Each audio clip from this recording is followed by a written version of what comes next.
Gloria a Dios, gloria a Dios. Bien, iniciar este tiempo nuevamente dirán, ¿qué evangelio van a empezar o van a iniciar? Amén, así Bueno, es. vamos a hacer recordar así un vuelo rápido de recordar los evangelios que ya hemos podido ya, ¿no?, llevar como discipulado.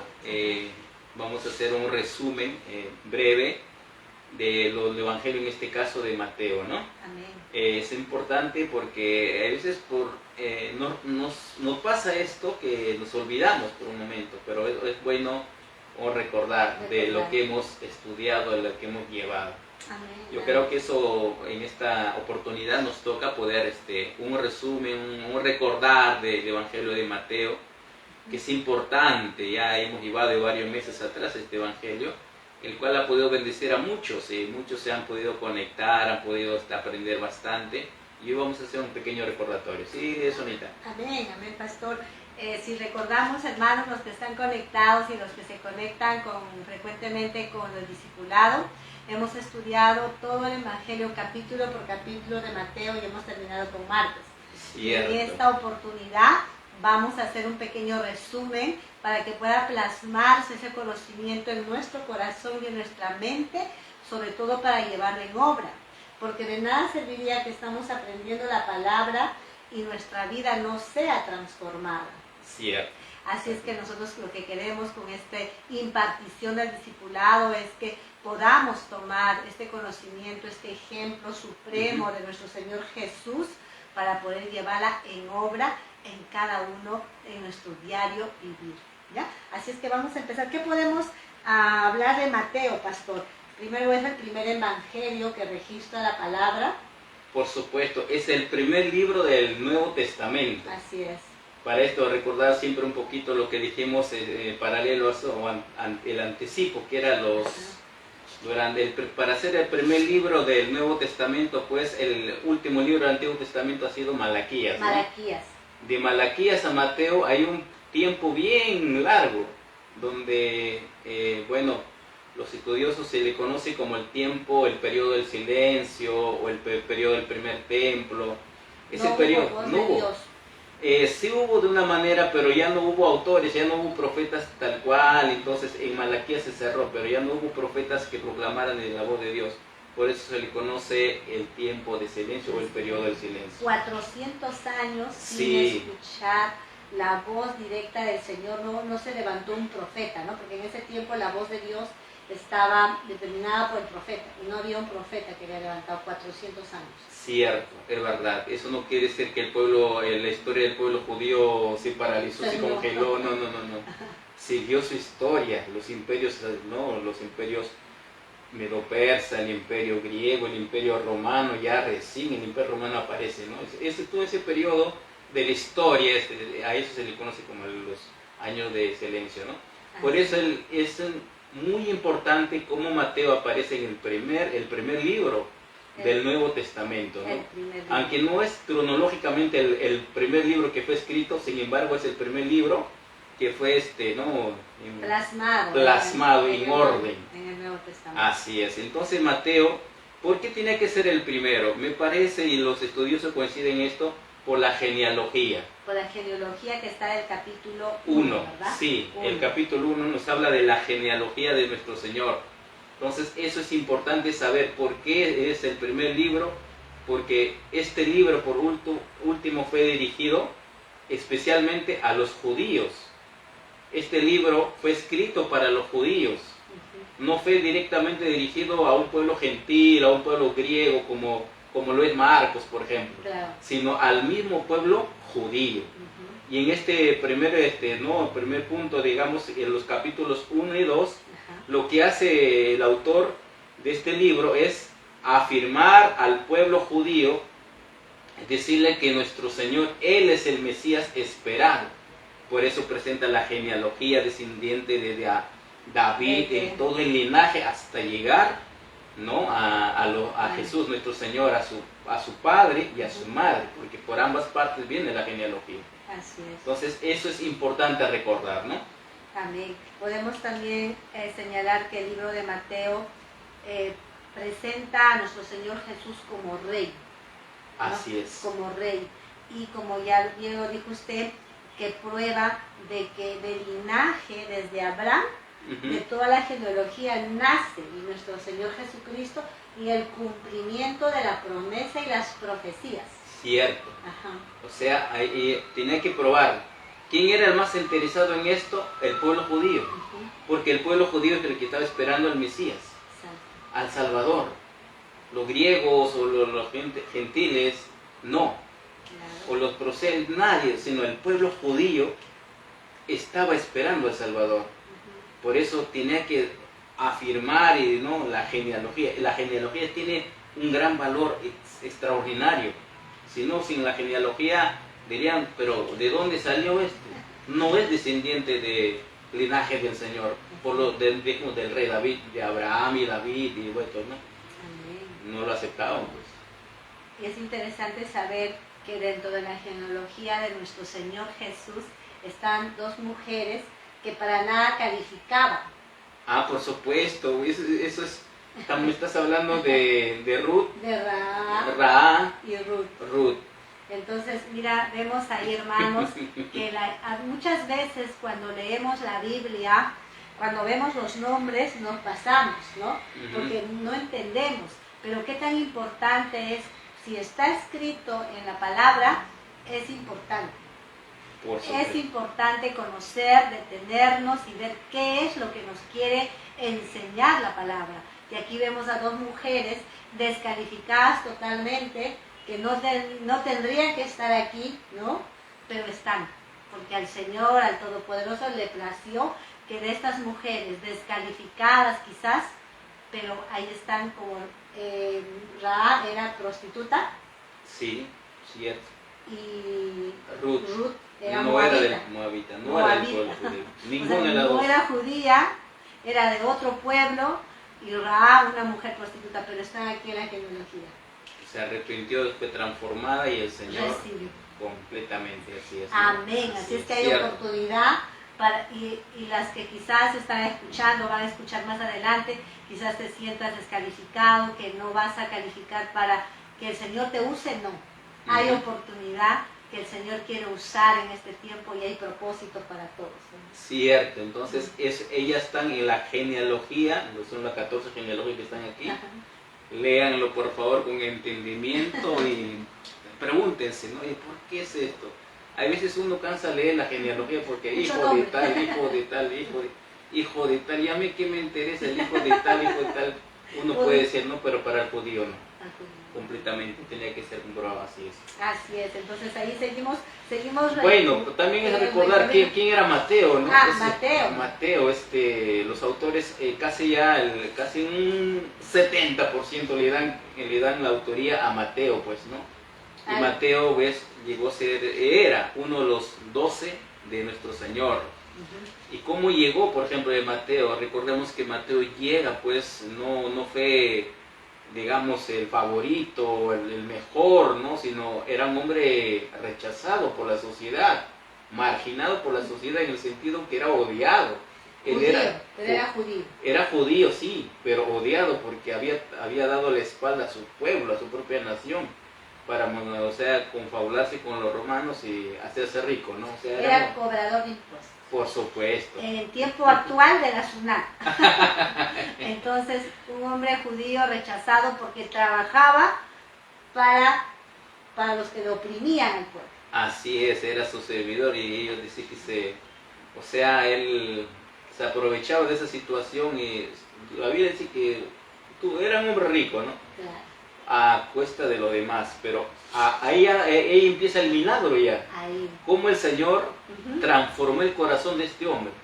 Con un solo llamado. Con un solo llamado. Entonces, por eso él como también en sus características, era un hombre instruido, era un hombre instruido. Claro.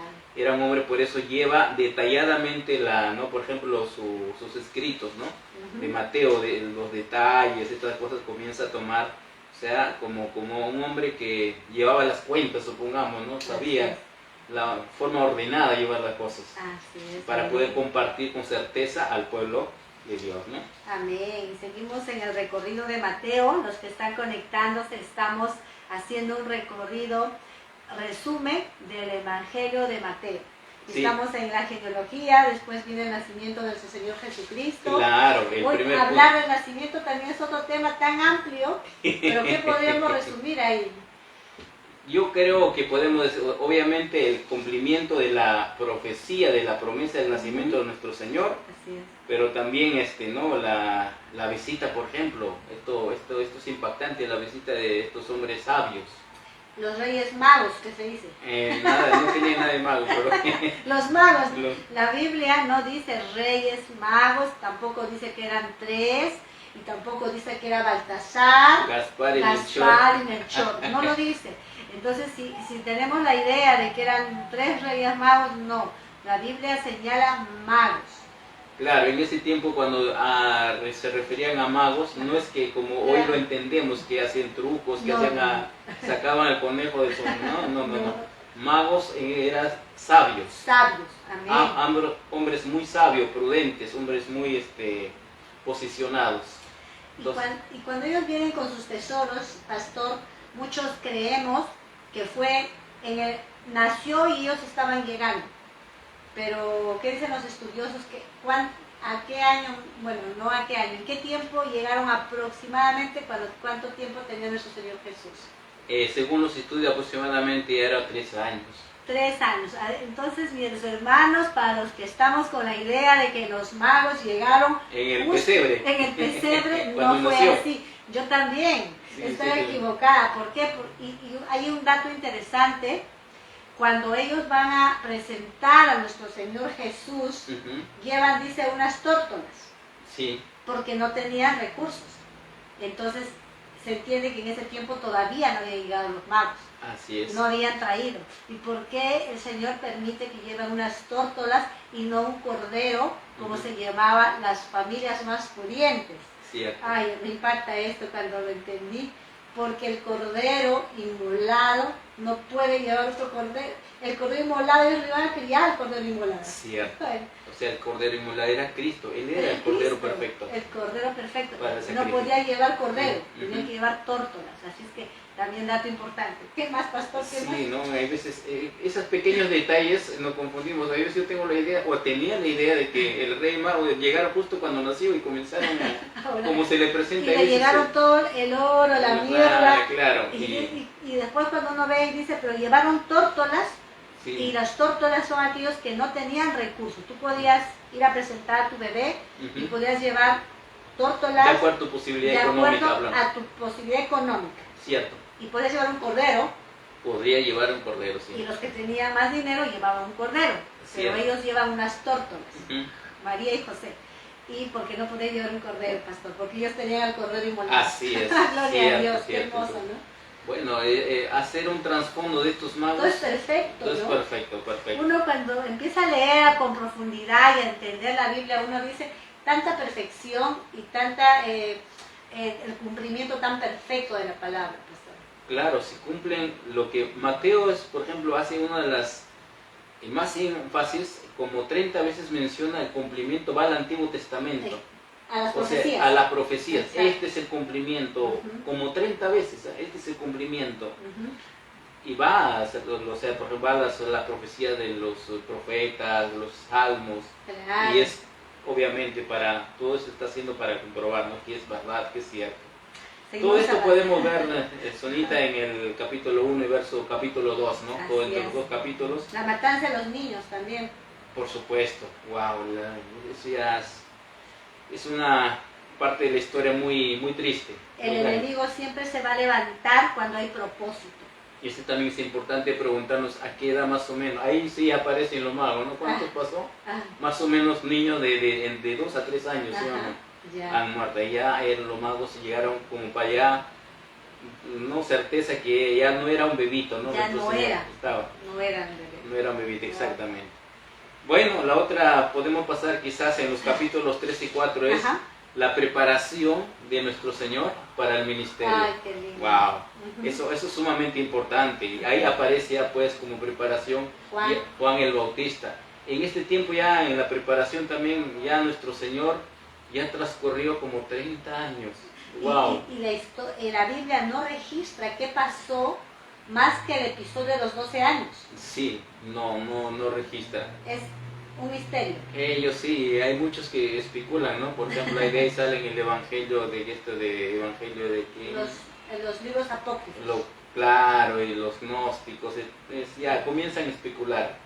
Pero si no está escrito, Sí, podemos tomarlo como conocimiento, pero no está escrito y no podríamos nosotros comentar, o bueno, para conocimiento, pero tendríamos que primero entender la palabra. Cierto. Entonces aparece aquí Juan el Bautista, ¿no?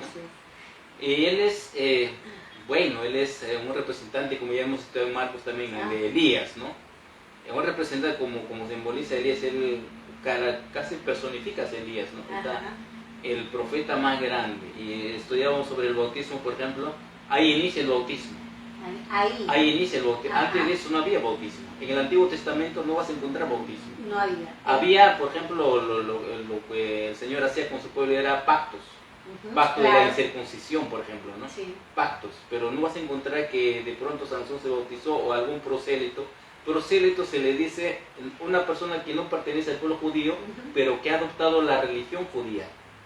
O sea, yo soy simpatizante de la religión judía. No soy judío, pero entonces, y un prosélito también tiene que pasar también por ¿no? Para ser parte de también, no circuncidarse también, ¿no? Entonces, en ese sentido, recién Juan inicia lo que es el bautismo. Por eso se le catálogo, se le pone como el sobrenombre Juan el Bautista. Claro, pero no era su apellido Bautista. No.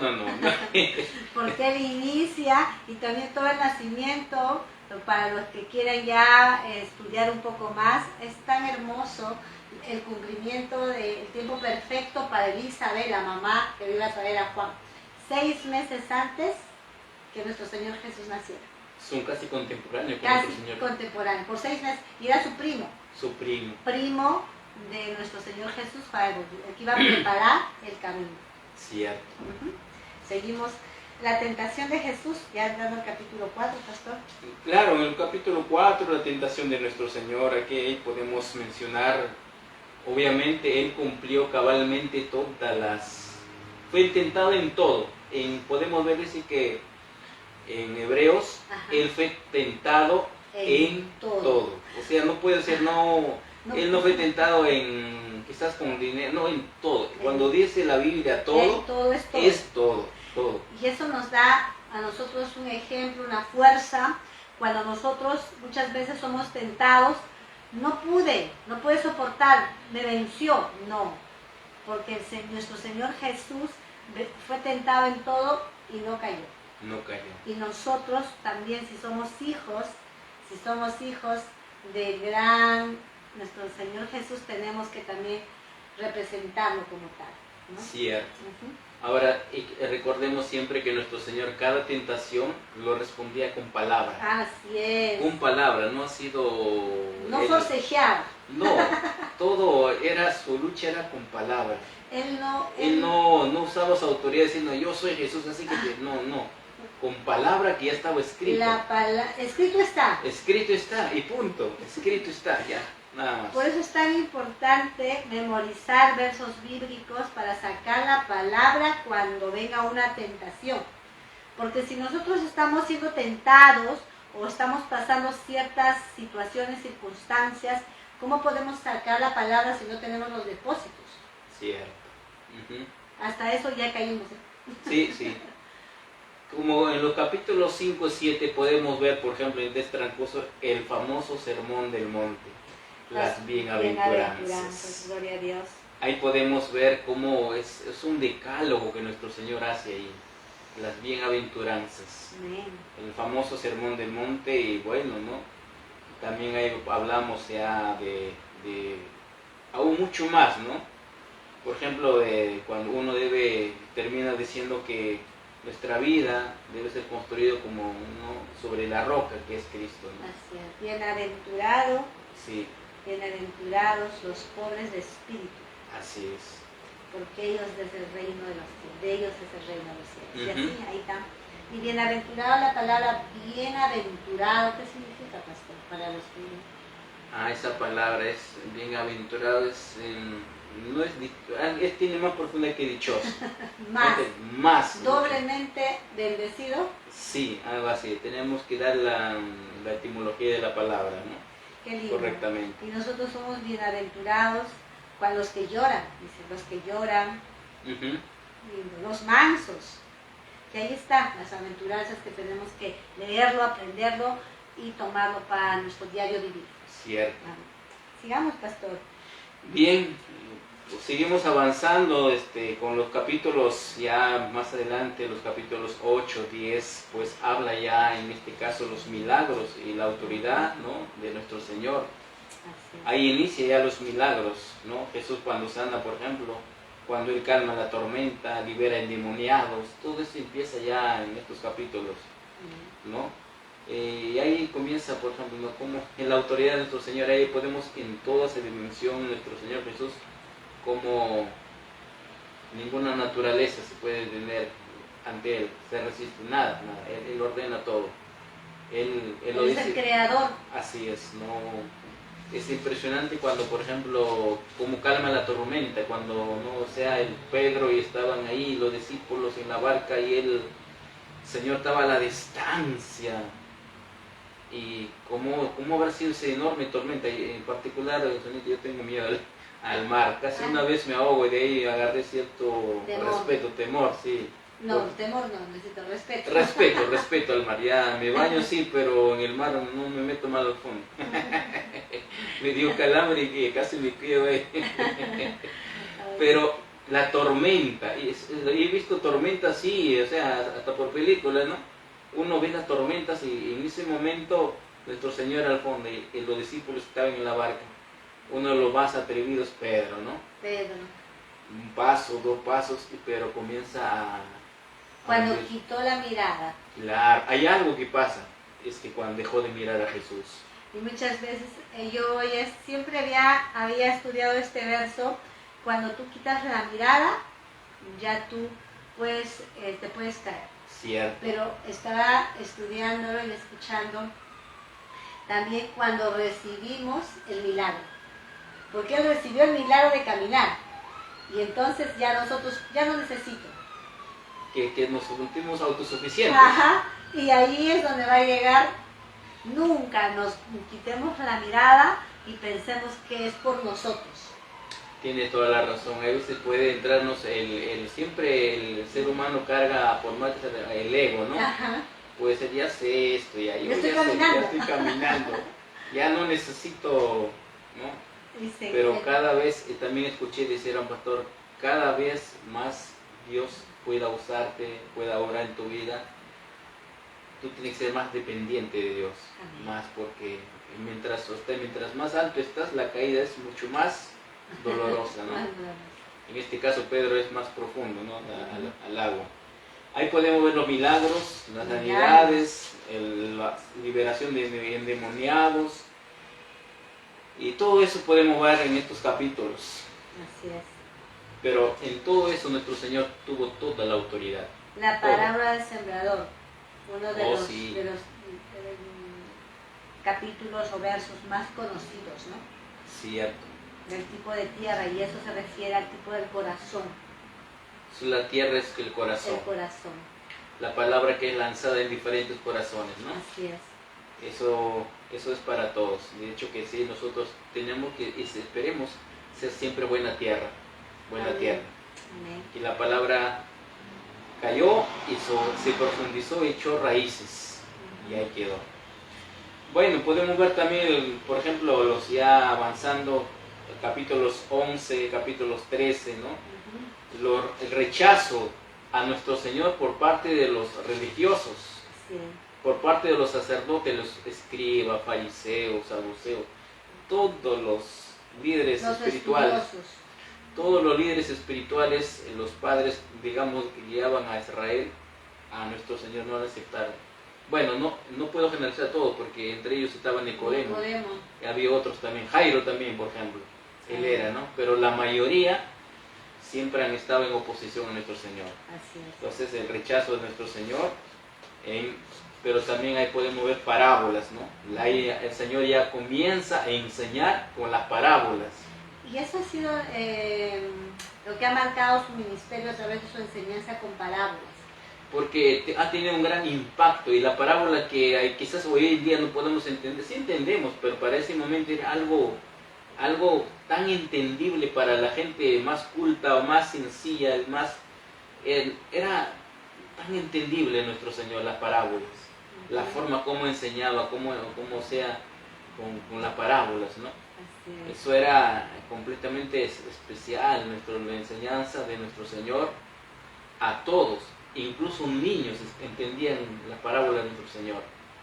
Niños, por lo tanto eso nos enseña pues que también podemos hacer nosotros también con parábolas, ¿no? Por eso será que los niños entienden más rápido. Con ejemplos. Con ejemplos, sí. Ahí podemos ver esos parábolas de nuestro Señor, como decías, el sembrador, ¿no? El trigo, la cizaña, la perla del gran valor. ¿Y cuál es la perla de gran valor? ¿Qué es la perla de gran valor? ¿Qué es, pastor? La perla de gran valor obviamente es el reino del cielo, el reino de Dios. O sea, ahí por ejemplo el Señor pone como parábola, narra, por ejemplo, había un hombre que anhelaba, deseaba una perla, vendió todo lo que tenía, solo por comprar esa perla.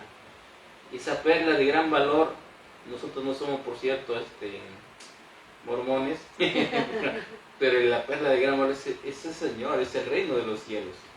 Yo escuchaba respecto a la perla de gran valor que hacía semejanza a cuando el hombre que encuentra esposa deja todo y elige a una. Deja todas. Que ya no quiere nada y elige una perla. Es una comparación que él hacía, ¿no? Podría pasar. Claro, podría ser también aplicable eso, ¿no? Aplicable, ¿por qué? Porque dejas todo y ya tienes tu perla, todo. No es que tengo mi perla, pero también tengo mis perlitas. No, eso no aplica. No, claro. Bueno, seguimos entonces. Bueno, ahí podemos ver, por ejemplo, la confrontación, ¿no? Confrontación de ya los capítulo 14, podemos ver ya cómo Jesús confronta la hipocresía de los líderes religiosos. Confronta, él sin rodeos, el Señor de frente fue a decir, a confrontar a los que estaban mal, pues no estaban, eran hipócritas, sepulcros blanqueados y todo ese calificativo que hacía el Señor, ¿no? Fuertes muchas veces, ¿no? Y ahí es también donde nuestro Señor más adelante llora por Jerusalén, casi ya avanzando, llora por Jerusalén. O sea, eso es impactante, Sonita. Yo sé que hay partes impactantes de la palabra del Señor, sobre todo en los últimos capítulos de Mateo, casi 28, donde el Señor, el Getsemaní, el sacrificio, todo. Pero cuando el Señor mira al pueblo de Jerusalén, ahí todavía no estaba, solo esa mirada y dice que lo vio como ovejas sin pastor. Eso a mí me impacta. Sí. Cuando el Señor mira a un pueblo que está ahí, cada uno en sus cosas y ahí todo, y ahí había líderes religiosos. Sí. Ahí estaban los fariseos, estaban los sacerdotes, los sumos sacerdotes. Había un templo, había una iglesia, digamos, aunque no era iglesia, pero era un templo donde se adoraba a Dios, pero el Señor miraba y decía, aquí están como ovejas que no tienen pastor. Y era el dolor tan profundo y la pasión de nuestro Señor que lloró, no sé si es del sufrimiento, la compasión por las almas. No lloró por capricho o de impotencia, no, la compasión por todas esas personas, y esa pasión debemos orar para que Dios ponga en nuestro corazón. Así es. Todo creyente debemos orar para que Dios ponga esa pasión en nuestro corazón. Que el Señor nos dé ese corazón de poder sentir por las almas, ¿no? Amén. Sí, definitivamente sí, ahí podemos ver cosas importantísimas. Avanzando podemos ver, por ejemplo, las profecías, ¿no? Ya las profecías capítulo 24, capítulo 25, ¿no? Donde nuestro Señor habla del futuro, el juicio final. Habla del regreso nuevamente, el gran retorno de nuestro Señor, ¿no? Ahí podemos encontrar ya la escatología, más que todo, sobre todo en los tiempos finales, cómo va a ser, cómo va a ser esos tiempos tan difíciles para el ser humano. Sí, el 24. Tan importante conocer y podemos entender lo que está pasando actualmente. Muchas veces nos preguntamos cuándo va a volver nuestro Señor Jesús. ¿Habrá fecha, pastor? Nunca.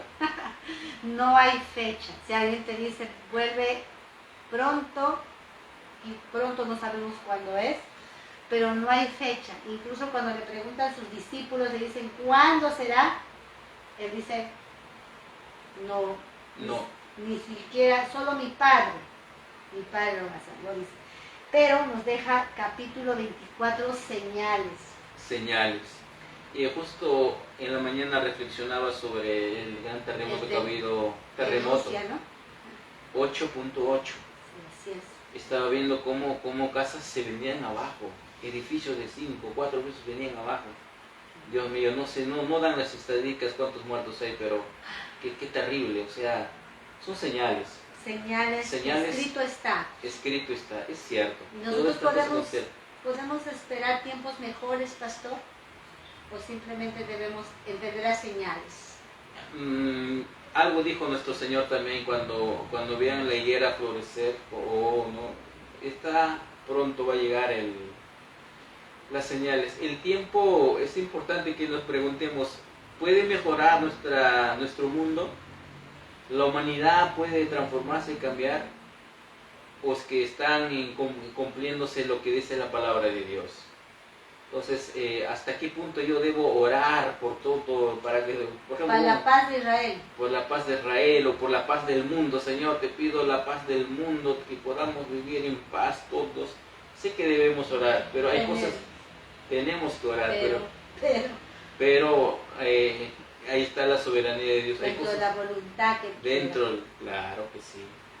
Entonces, si me preguntaran si el mundo va a mejorar y va a cambiar y va a ser muchísimo mejor que ahora y en el futuro, como van las cosas, está cumpliéndose la palabra.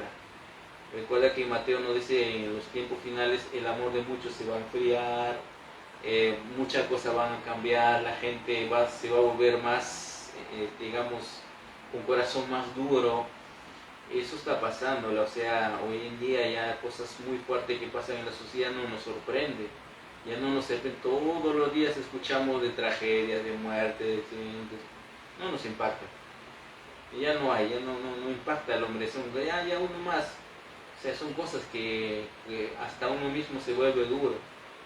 Entonces, pero el mundo va, por más que tiene conocimiento, ha alcanzado ciencia, ha alcanzado cosas que jamás pensé ver en mi infancia, pero hoy se ve, es una cosa la tecnología por ejemplo, es una cosa extraordinaria. ¿Qué vamos a poder hacer esta cosa? Pues no se sabíamos, pero miren. La IA. La IA, ahora ya con la IA te hace todo. Falta cocinar, no la IA. La IA te hace todo, es increíble cómo, pero estaba, escrito está, ¿no? De que el mundo va a avanzar, pero ciertamente las señales están escritas y tenemos que ser entendidos en los tiempos. He entendido en los tiempos. ¿Qué tiempo estamos viviendo? Cierto. Y como hijos de Cristo tenemos que ir llevando la palabra hasta el final. No sabemos el tiempo, pero nosotros tenemos la gran comisión de seguir llevando la palabra, ¿no? Cierto. Después de ya la muerte y resurrección de nuestro Señor, ya lo vivimos, siempre es la parte culminante, ¿no? De gran sacrificio de nuestro Señor. A mí me impacta el 25, pastor, de la parábola de las 10 vírgenes. Es una parábola de tanta enseñanza para nosotros los cristianos, que podemos estar esperando y podemos quedarnos sin aceite. No dice que las vírgenes no estaban esperando, ¿no? Las sensatas y las insensatas. Si nosotros nos preguntamos ¿a qué grupo estaremos? ¿En qué grupo estaremos? ¿Las sensatas o las insensatas? Tenemos que estar en las sensatas. Tenemos que estar, pero quizás ¿cómo está nuestro aceite? Entonces el aceite, ¿qué significa, pastor? Bueno, y la mayoría coincide que el Espíritu Santo es el aceite, ¿no? Claro. que tenemos que mantenernos conectados, estar siempre con el Espíritu Santo. ¿Podemos vivir sin el Espíritu Santo? Podemos, sí podemos, pero no viviremos por inercia, sin vida, sin encontrar el sabor, sin encontrar el propósito en nuestra vida. Así es. O sea, sí se puede vivir. Puede haber, porque la Biblia habla de cristianos tibios. Sí. Cristianos que, o sea, ha habido tibios, y es por eso que cuando el Señor dice también en Mateo 24, o sea, cuando el Señor dice a los de mi derecha y a los de mi izquierda, yo nunca los conocí, y podemos decir en estos días que ellos estaban en la iglesia, claro, congregaban, se congregaban, hacían milagros, pero ¿qué dice el Señor? No te conozco. No te conozco. No, Eso es duro, es duro. eso es terrible, o sea, toda tu vida has dedicado a algo, Oraba, oraba, iba a la iglesia, y quizás predicaba, dabas también. líder de la iglesia, Dios mío, títulos. títulos, Pero el Señor lo que ve no es las obras, ¿no? porque por obras nadie salva, Nadie se salva por obras. sino Él ve nuestro corazón. Pero es importante ver, por ejemplo, estos hombres hacían milagros, porque dijo, eso no negocia. Hacíamos milagros. Hacíamos milagros. Eran usados. En tu nombre hemos echado fuera demonios. Ay, Dios Hemos mío. sanado en tu nombre. O sea, sí han hecho cosas, y aún así preguntarnos, entonces, ¿qué es más importante? ¿Las obras lo que hago en el nombre del Señor, o realmente lo que siempre Dios ha buscado es el corazón? Siempre su relación realmente con Él, ¿no? Con Pero Él. cuando hay un corazón convertido, pastor, de verdad convertido, consecuencia de un corazón convertido son las obras. Por supuesto. Pero mira, podemos volvernos, porque muchos, o sea, cuando habla de eso me asusta, cuando dice muchos de aquellos que han creído van a retroceder, muchos. No es uno, sino muchos. Cuando dice, da miedo cuando dice muchos. Puede algún momento nuestra humanidad volver a decir, no, ya no quiero continuar, ya no quiero seguir. El corazón se enfriará de muchos. Eso es terrible. Eso me asusta, Sonita, ¿verdad? Tenemos que, y para poder no estar entre los muchos, tenemos que estar conectados y Con la fuente, con la fuente, que es nuestro Dios. con la fuente que es nuestro Dios, porque si no estamos conectados nos podemos secar. Un tiempo podemos estar recibiendo la savia que ha retenido las raíces, pero si ya no estamos conectados a la fuente, tarde que temprano nos vamos a secar.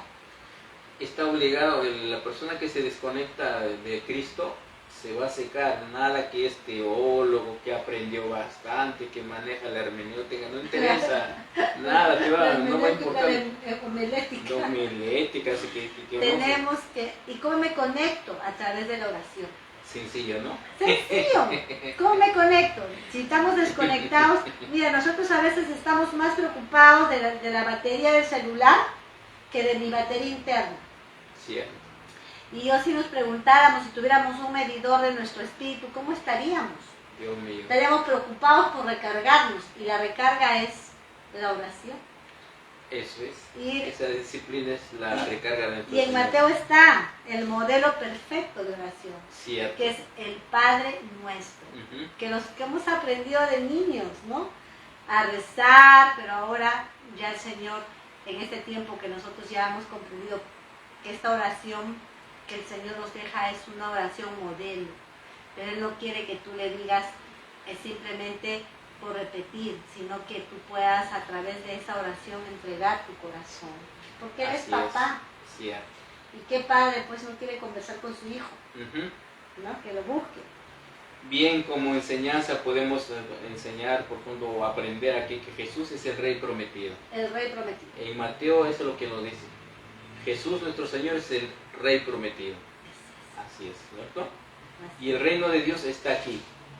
El reino de Dios ha estado aquí, está aquí. Sí, está aquí. Amén. Y la verdadera justicia nace en el corazón. En el corazón. Todo eso nos ha enseñado. Qué hermoso, ¿no? Hablar de Y ese Mateo mensaje es para todas las naciones, para todos. sería tanto, ¿no? Sería más para seguir conversando. ¿Qué más podemos decir? Los puntos más importantes. En la mañana estaba escuchando un podcast en la cual señalaba que donde nuestro Señor Jesucristo fue crucificado, no está señalada exactamente dónde fue, pero en el lugar que aparentemente ya llegaron a la conclusión, construyeron una iglesia. Una iglesia. Actualmente. Y esta iglesia se están disputando seis diferentes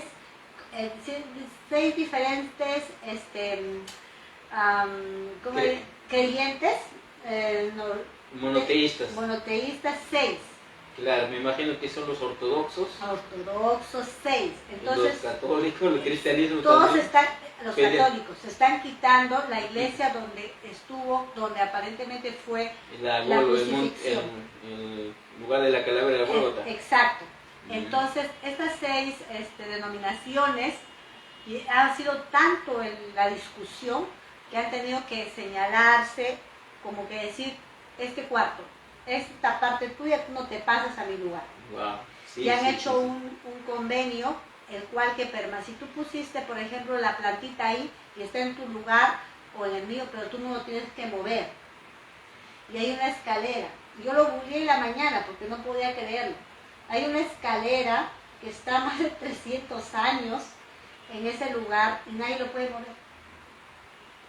Porque aparentemente alguien que estaba arreglando se olvidó y como ya hicieron el statu quo que nadie mueve, esa escalera está ahí. Y nadie lo puede mover, ni tampoco nadie puede abrir la puerta de ese lugar, de ese templo. Y entonces han contratado a los mesianos, judíos mesiánicos, a los ortodoxos, los musulmanes, creo, para que abran la puerta. Okay. Y ellos abren la puerta todos los días. Y a veces decimos, ¿y qué nos enseña eso? Que en este tiempo hay divisiones. Y nuestro Señor Jesús no vino a dividir. El mensaje de él fue ir por todo el mundo, predicar, por todo el mundo, predicar el evangelio, bautizar en el nombre del Padre y del Espíritu Santo. Ese fue el mensaje, ¿no? Así es. Y ese mensaje une. No desune. Cristo une. No es que yo soy de la denominación tal, o yo soy de la otra denominación, o mi doctrina es esta. No, Él no vino. La iglesia es una. Cristo viene por una iglesia. Solo por una. No viene por muchas. No viene por muchas. Viene por una iglesia. Él dio su vida por una iglesia. Y en este tiempo muchas veces podemos estar en esas divisiones y queriendo poner esas como tal cual, como están poniendo ahí esas 6 denominaciones, este es tuyo, este es mío. No, somos una sola iglesia. Y nuestro Dios es nuestro Dios de paz. Cierto, totalmente. Nuestro Dios de amor, que Él vino por la iglesia, va a volver por su iglesia, por su novia. Viene por su novia. Como cerrando ya podemos finalizar Sonita. Decirle a nuestros amados hermanos que siempre cada evangelio nos deja una enseñanza. Así es. Nos deja un porqué. Hemos podido aprender o mejor dicho, recordar que era necesario iniciar con Mateo por la genealogía, para comprobar, afirmar que toda la Biblia, lo que hablaba del Mesías, se cumplió en nuestro Señor Jesús. El cumplimiento en la vida de nuestro Señor. Entonces hemos podido ver que el mensaje es para todas las naciones, para todos, sin excepción. Y seguir a Jesús implica compromiso total. Compromiso total, no una partecita. Compromiso total. Así que este evangelio nos enseña que Él es Rey que vino a establecer su reino acá en la tierra. Un pedacito del reino. Él es el que dijo, el reino ha llegado, ¿no? Se ha acercado. Y eso es su presencia, la iglesia. Escuché también un podcast decir que la iglesia debe ser un pedacito de ese lugar que uno debe encontrar, un pedacito de ese cielo, un pedacito cielo, y debe encontrar ahí. A veces no pasa eso, entonces tenemos que trabajar para cambiar esa situación. Tenemos que trabajar para que quieran venir a ese pedacito de cielo. Ese pedacito de lugar donde puedan sentir o podamos sentir juntos en como comunidad, como familia que somos, la presencia de Dios y adorarlo, sin críticas, sin juzgamientos, sin poder prioridades, sino adorar al Señor, ¿no? Amén. Eso es lo que desea y ese es el gran mandato de nuestro Señor, ¿no? En el tema de la unidad. Creo que ya con esto finalizamos, Sonita, estamos también. Sí, sí. Padre, muchas gracias en esta noche, amado Dios, por permitirnos nuevamente recordar pasajes, Señor, de tu palabra, el Evangelio según San Mateo. Muchísimas gracias, Padre, que ha sido de bendición. Bendice, Señor, a todos mis amados hermanos que han podido conectarse también de una forma especial, a cada uno de ellos. Cada día nos recuerda siempre lo poderoso que es cada evangelio, Padre. Muchísimas gracias en el nombre de Jesús. Amén. Amén, amén. Gloria a Dios. Y vamos a dar los anuncios para aquellos que nos están conectados los días miércoles como hoy. Tenemos discipulado y vamos a tener el próximo miércoles el resumen del Evangelio de Marcos. Pero a partir del siguiente miércoles vienen una nueva programación,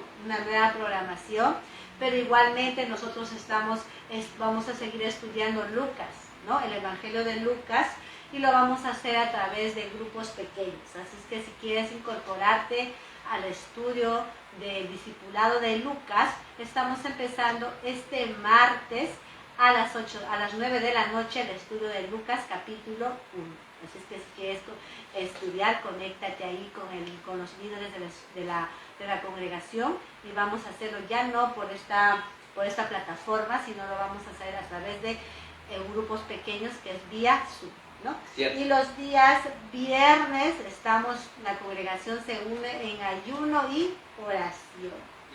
Así es que todos los que quieran, yo sé que tenemos algún motivo que orar. Entonces únete con nosotros a este ayuno poderoso, donde toda la congregación se levanta en un solo corazón en ayuno y oración. Los días sábados, pastor, tenemos Amaneciendo con Dios, un tiempo de clamor, justamente lo que decía de Sonita, de conectarnos con nuestro Padre, decir, Señor, esta es mi necesidad, te presento ante ti. Para eso tempranos, minutos antes de las 6. Minutos antes de las 6 de la mañana todos los sábados.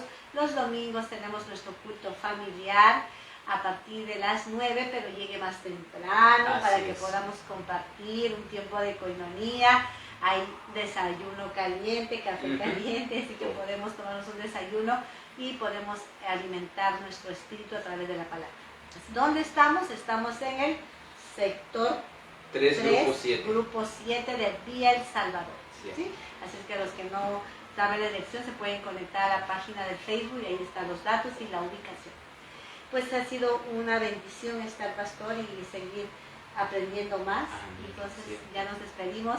Muchas bendiciones, familia. Bendiciones. Muchas bendiciones.